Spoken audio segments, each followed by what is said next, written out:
Good morning, guys. Let's talk about Taiwan. I would argue that Taiwan is safer from invasion from China now than in the past 60, 70 years. And here's why. What's happened in the last 2-3 decades in the burgeoning of the Taiwan semiconductor industry, creating a silicon shield, is the most underrated defense that any country has ever developed. To a lesser extent, it's the same with South Korea, actually, and their memory chip industry as a way to buttress against North Korean aggression as well, because they're also so vital to the world chip market. But Taiwan is even more so because TSMC is the only company that can make the bleeding edge logic chips. So as opposed to memory, we're talking about CPUs, GPUs, and especially for AI, you need these latest bleeding edge chips. And Taiwan's the only place that can make them.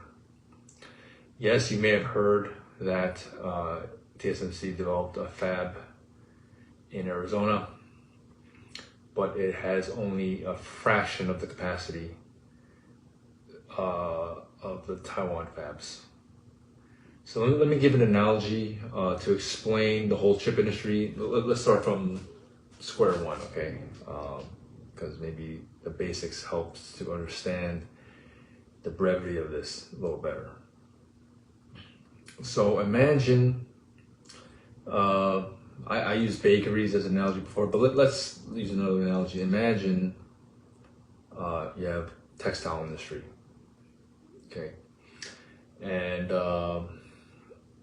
what's involved there? You have clothing designers, right? And then they have to find a clothing factory to actually manufacture the clothes. And what's the machinery used? Sewing machines, right? And that's kind of how it works, right? So that's the analogy here. So the clothing designer are like chip designers, like Intel, Qualcomm, Apple, AMD, NVIDIA, right? But they don't actually manufacture the chips. So they have to basically outsource that to what we call foundries that actually does the manufacturing. So these are companies like TSMC, Samsung, Global Foundries, and Intel actually also has a foundry division, floundering as it is these days, but yeah, they used to be a powerhouse in that. They're still doing that, but a fraction of what they used to be. And then the machines, the sewing machines, that's ASML. So ASML makes the machines that are responsible for the most critical part in the whole chip manufacturing. Okay. So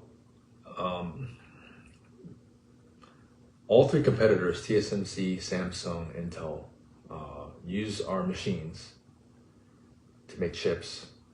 But what differentiates TSMC is their process, their recipe, the secret sauce. They fine-tuned how to get these machines to produce efficiently at a high throughput, at a high yield, high quality chips with high quality transistors of tremendous fidelity. No other company has been able to replicate what they've done. And I've been there, and I've worked with TSMC. I know what lengths they go to protect their IP.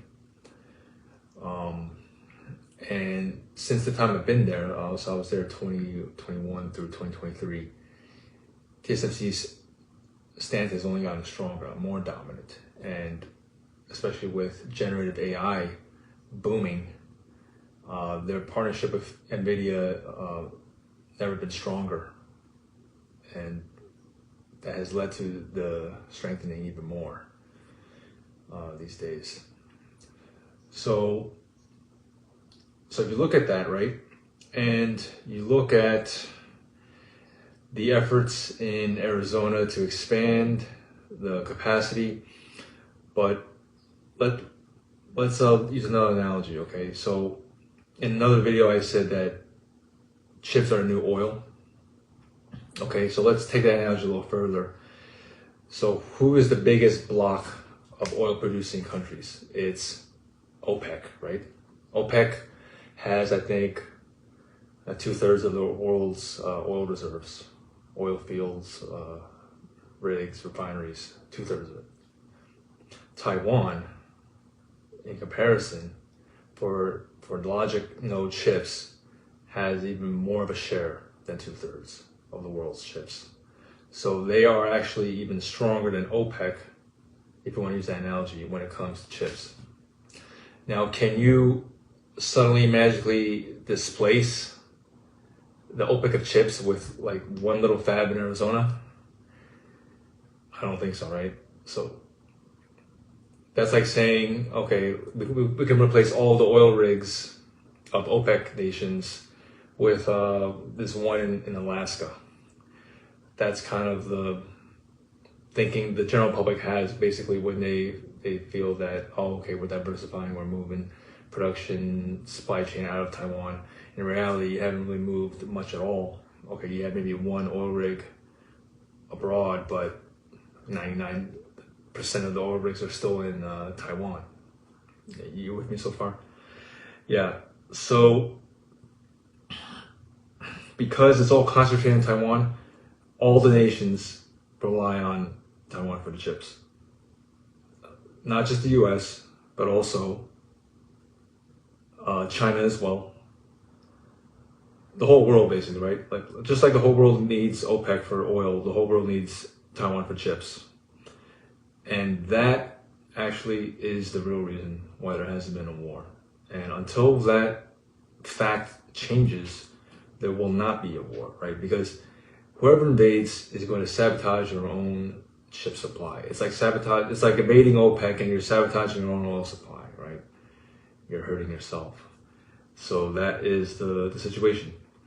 What can change that situation are a couple of things, which I don't see happening in the next 10, 20 years. But, you know, at that point, we could see something like one of two things. One is that somehow China stockpiles enough chips so that even if they were to destroy the chip supply from Taiwan, they would not be adversely affected. That's one possibility. Another possibility could be that they find a way to replicate ASML machines, produce the bleeding edge node themselves, but that would require a lot of IP theft, either a lot of IP theft or a lot of ingenuity, which, you know, they've already tried. China has already tried for a few decades now and squandered billions of dollars. The government has squandered billions of dollars trying to poach TSMC engineers, try to replicate TSMC success with no success so far. They're about a couple generations behind currently. So yeah, so I don't see it happening at least in the next 10 years. And then the third thing that could change this status quo is Taiwan's declining population, which means that in the future there won't be enough engineers to man these fabs, right? That's actually my biggest concern. That's the one weak link in this silicon shield defense. But I know that recently the Taiwanese government has started doing incentives, actually TSMC as well, started doing some incentives to encourage their employees to have kids, subsidized childcare, things like this. I know a couple TSMC homies are watching. I know they both have kids. Yeah, so I think that trend is starting to change.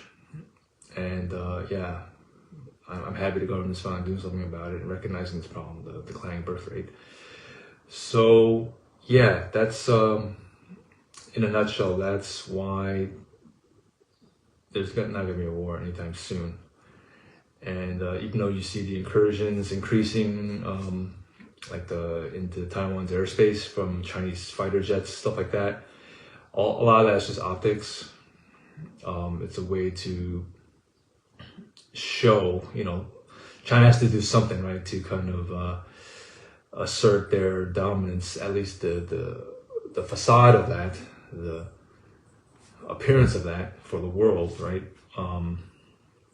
But if you look at the economics, the geopolitical situation, the reality of everyone needs AI chips, China needs them, US needs them, and only Taiwan can make them in Taiwan, right?